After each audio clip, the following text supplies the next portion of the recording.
Yesterday's prophecies, today's headlines. This is the Hal Lindsey Report. And now, Hal Lindsey. Good evening and welcome to this edition of the Hal Lindsey Report. The book of Daniel is the most important prophetic book in the Bible, even more than the book of Revelation. But today, I'd like to focus not on the prophecies of Daniel, but on the man and his character. It is an especially timely study in a world charging headlong into a new dark age. Daniel lived one of the most remarkable lives in the history of the world.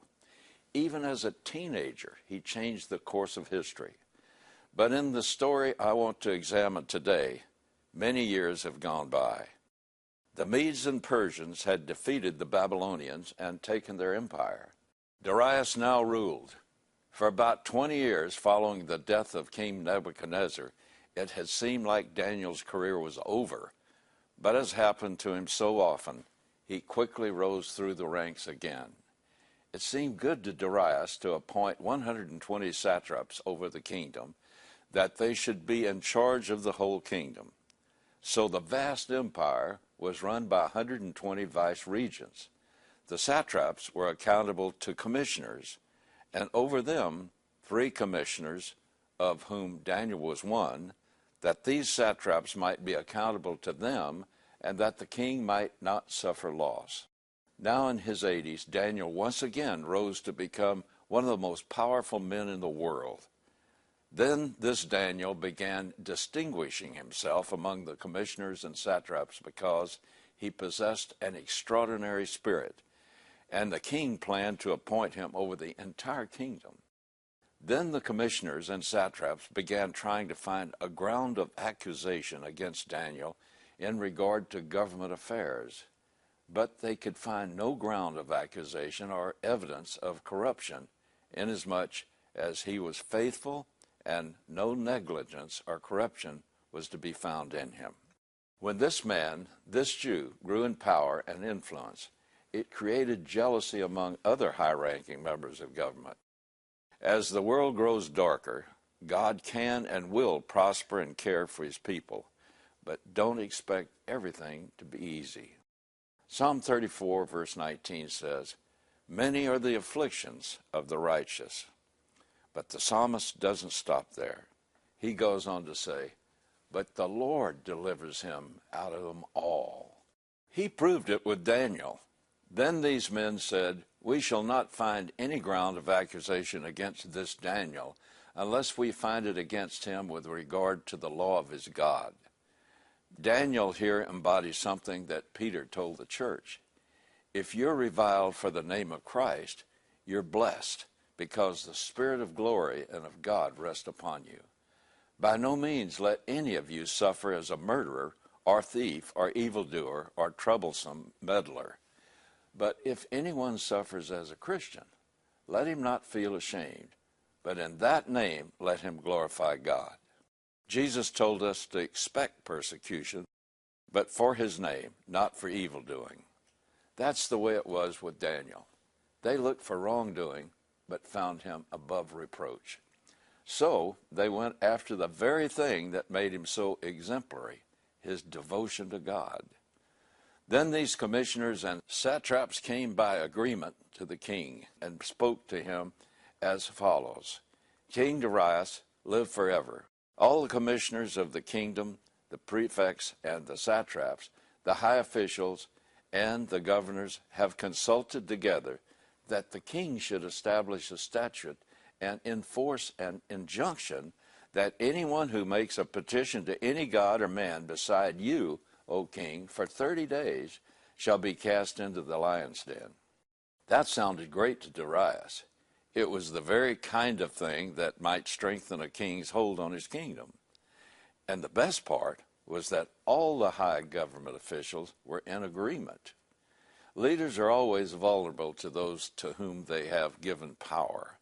That's why in the latter days of Joseph Stalin's reign in the Soviet Union, the worst thing that could happen to a government leader was to be promoted too high.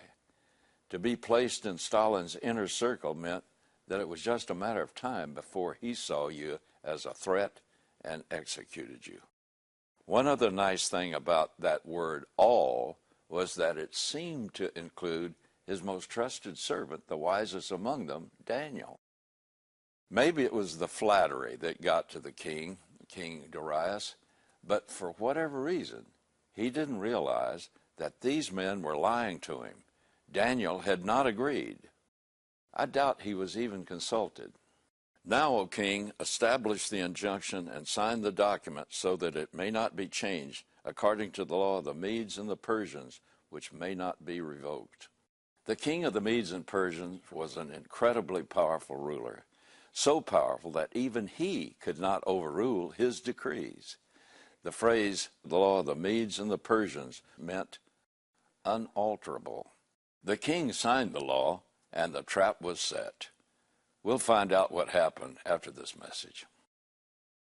To support this program, send your tax-deductible gift to Hal Lindsey Media Ministries, P.O. Box 470-470, Tulsa, Oklahoma 74147. You can also support this ministry online. Visit hallindsey.com or call 1-888-RAPTURE. Now when Daniel knew that the document was signed, he entered his house.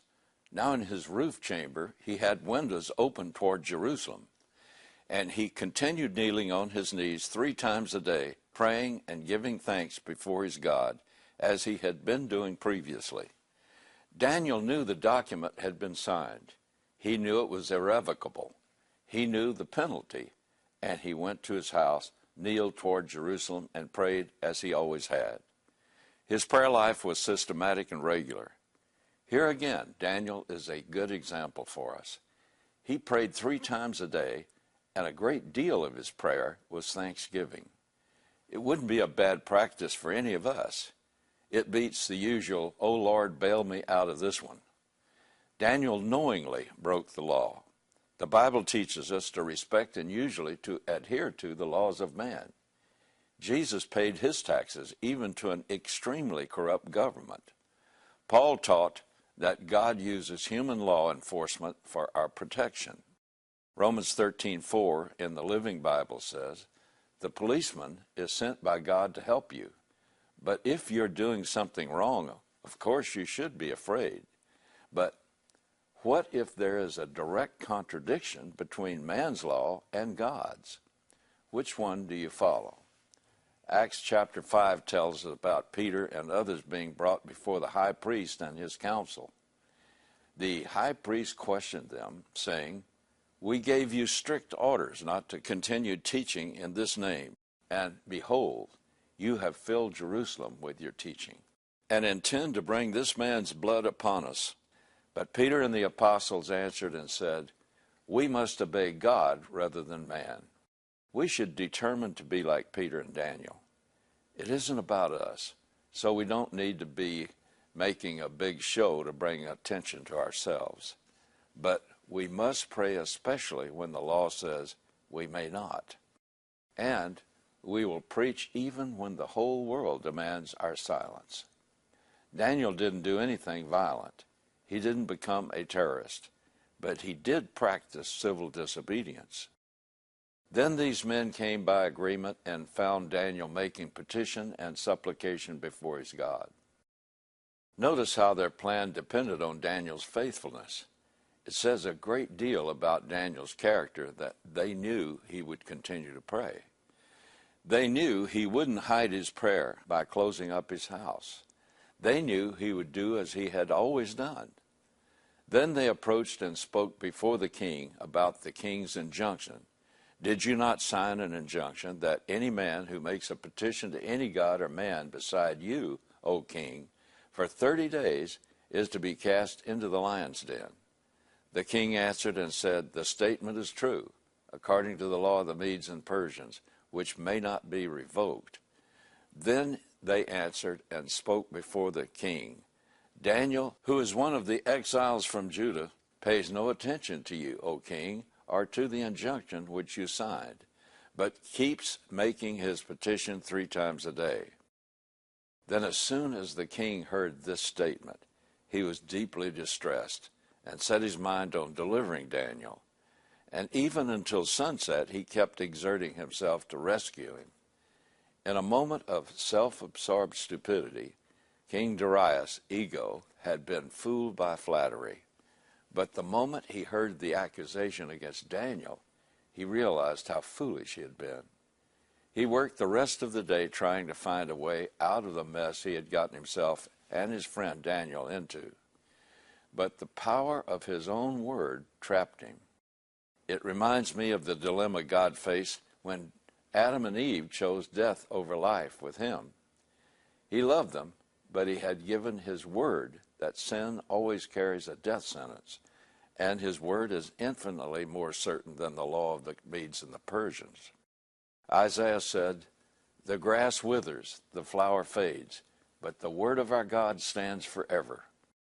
Jesus said, "Heaven and earth will pass away, but my words will not pass away," which is, by the way, a powerful claim to his deity. If God had said, "Let bygones be bygones," he would be breaking his own character. God had to find a way to justly pay for our sins so that he could freely forgive those sins apart from our merit. And that's what the cross was all about. Once a man sinned, an impossible barrier was raised between him and God. Nothing man could do would produce a righteousness acceptable to God's absolute righteousness. So in God's infinite wisdom, he devised a way for his love to deliver sinners from his wrath while not compromising his righteousness and justice. Jesus Christ took upon himself a true human nature, lived as a true man, never once sinned, and therefore he qualified to take the penalty for our sins. He died in our place and secured a true forgiveness for each one who will receive it as a gift. Salvation cannot be given if any human merit is attached to it. Salvation is an absolute gift. Paul says, not through works of righteousness which we have done, but according to his mercy he saved us, through the washing of regeneration and the renewing of the Holy Spirit. We can only approach God by means of his grace. Now, when something is given by grace, it cannot be given on the basis of any merit in the recipient. God further defines grace in relation to salvation. And if by grace, then it is no longer of works. Otherwise, grace is no longer grace. But if it's of works, it is no longer of grace. Otherwise, works is no longer works. God shows here that grace and works have mutually exclusive meanings. This is so important for each one of us to understand when we receive the good news of salvation through Christ. God puts it all together through Paul. For by grace you have been saved through faith, and that not of yourselves. It is the gift of God, not as a result of works, that no one should boast. Grace means something given that cannot be deserved. If you think you deserve it in any way, it can't be given by grace. The main purpose of God giving his law through Moses was to show mankind how impossible it is to be saved by keeping the law. In the Sermon on the Mount, Jesus showed what keeping the law meant before God. He showed that keeping it meant not only obeying it outwardly, but in the motives of your heart. For instance, he showed that keeping the law regarding adultery meant not only doing it physically, but also not doing it in the desires of your heart. Then the Apostle James brings out the total hopelessness of seeking salvation by works. For whoever keeps the whole law, yet stumbles in one point, he is guilty of all. We receive the gift of salvation by means of grace, which allows for no human merit. And we receive salvation through the agency of faith, which is the one thing we can do that has no merit in it. Faith simply receives the work of Christ, who totally purchased our salvation through his death in our place. And even the faith is declared to be a gift of God along with salvation. Read it carefully. So we cannot even boast that we somehow cranked up faith. There are going to be all kinds of people in heaven, but there will not be any boasters. I'll have more on this after this break. Now it's fascinating that King Darius faced a dim reflection of God's great dilemma. Darius wanted to save Daniel, but he could not break the law of the Medes and Persians. Today, we see politicians changing laws to suit their political purposes, but in those days, everyone was a fundamentalist. King Darius spent the rest of the day, right up to the deadline, which was sunset, trying to find a way to rescue Daniel.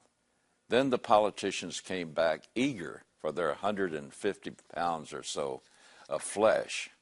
They said, "Recognize, O king, that it is a law of the Medes and Persians that no injunction or statute which the king establishes may be changed." With great reluctance, the king did as the law demanded. He gave orders, and Daniel was brought in and cast into the lion's den. Now things started to get really interesting. Darius had been thinking about this all day long. He probably consulted law professors and legal experts only to learn again that there was no way out. But during the day, something else occurred to the king. What about Daniel's God? He knew Daniel, the quality of his life and the quality of his mind. He knew that Daniel's faith was not just a tradition for him, but a living relationship with a being that Daniel fully trusted. So the king spoke and said to Daniel, "Your God, whom you constantly serve, will himself deliver you." Darius couldn't rescue Daniel. He spent the whole day trying, and he couldn't do it. So at last, he does the only thing left to him. He trusts Daniel's God, the God of Abraham, Isaac, and Jacob. Why did God let this happen to Daniel? Because Daniel's response created a fabulous lesson for all who would hear the story, and especially for Darius. He was the first king of the Persian Empire. He had many gods. He knew there was something unusual about the God Daniel worshipped. He had probably heard some of the amazing stories recounted earlier in the book of Daniel. And he certainly had seen the amazing life that Daniel lived before him. Even so, he had not come to the conclusion that Daniel served the one true God until sometime that night. And here he makes a remarkable profession of faith. "Daniel, your God will himself deliver you." And a stone was brought and laid over the mouth of the den, and the king sealed it with his own signet ring and with the signet rings of his nobles, so that nothing might be changed in regard to Daniel. Now, the irrevocable law of the Medes and Persians will stand as a witness to the power of God. By using his seal and that of his nobles, Darius ensured the integrity of the miracle. The law of the Medes and Persians meant that anyone who messed with the seal would pay with his life. When the body of Jesus was placed in the tomb, remember, a stone was rolled over that entrance too. In the 27th chapter of Matthew, the Pharisees went to Pilate and asked him to give orders for the grave to be made secure. So Pilate sent Roman guards, and they set a seal on the stone. That stone weighed almost 4,000 pounds. The seal it bore was that of the Roman Emperor Tiberius Caesar. But in spite of all man's machinations, God raised Jesus from the dead. And when the angels rolled back the stone, it wasn't to let Jesus out. It was so everyone could see that he was already gone. In Daniel, we have a type of that, a foretaste. Here's Daniel in the place of death. Those weren't kiddies he was with in there. This was a form of execution, and like all executioners, these Persians knew their job. They didn't put well-fed cats in the den with Daniel, but hungry lions, violent and ferocious. And Daniel was down there with these lions all night long. He was in the place of death, and when he was released the next day, it was much like being raised from the dead. Then the king went off to his palace and spent the night fasting, and no entertainment was brought before him. His sleep fled from him. The king was in distress all night long. It says he was fasting. To whom? To the God of Daniel. Then the king arose with the dawn at the break of day, and went in haste to the lion's den. And when he had come near the den to Daniel, he cried out with a troubled voice. The king spoke and said to Daniel, Daniel, servant of the living God, has your God, whom you constantly serve, been able to deliver you from the lions? At this point, Darius heard a familiar voice. O king, live forever. Can you imagine his joy and wonder at that moment?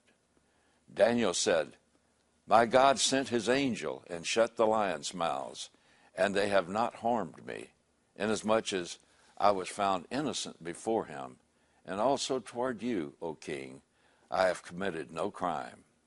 Then the king was very pleased and gave orders for Daniel to be taken up out of the den. So Daniel was taken up out of the den, and no injury whatever was found on him, because he had trusted in his God. The king thought that it would be Daniel's service to God that would save him. He had said, Your God, whom you constantly serve, will himself deliver you. And when he came the next morning, he asked, Has your God, whom you constantly serve, been able to deliver you?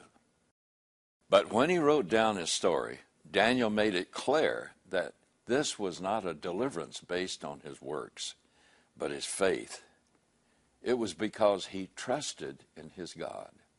That trust did not mean he knew for sure the lions would not consume him.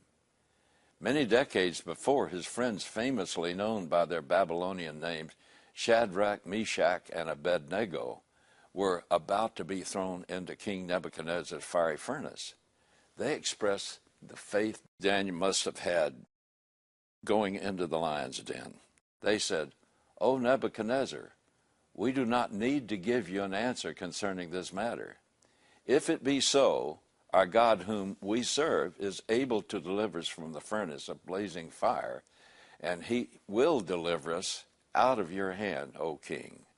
But even if he does not, let it be known to you, O king, that we are not going to serve your gods or worship the golden image that you have set up. To those who espouse positive confession, it might not sound right for Shadrach and company to say, but even if he does not deliver us. In reality, that was one of the greatest confessions you will ever hear. Faith says, God is able to deliver me from my present circumstances, but deliver me or not, I still will serve him to my last breath. Daniel knew that these lions were hungry. He knew the laws of nature, and that unless God miraculously intervened, he would be eaten alive, and that is a terrible prospect.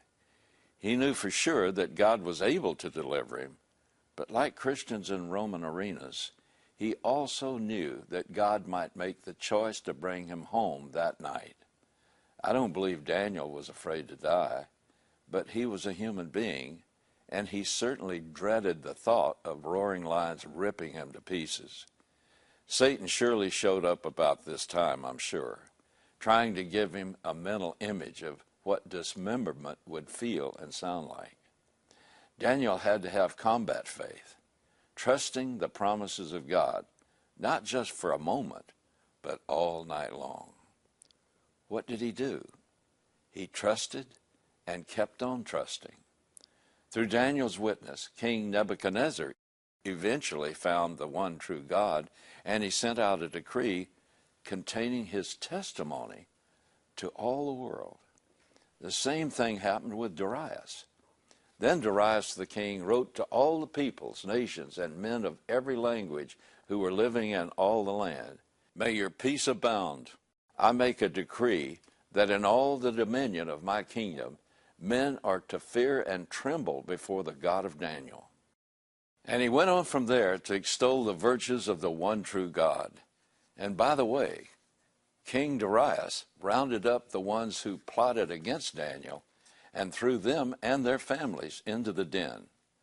And the lions finally had their feast.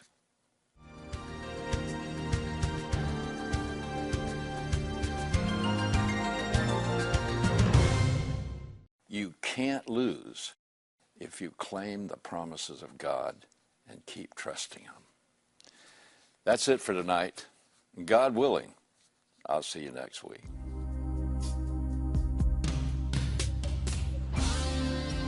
You've been watching the Hal Lindsey Report. To support this program, send your tax-deductible gift to Hal Lindsey Media Ministries, P.O. Box 470470, Tulsa, Oklahoma 74147. You can also support this ministry online. Visit hallindsey.com or call 1-888-RAPTURE.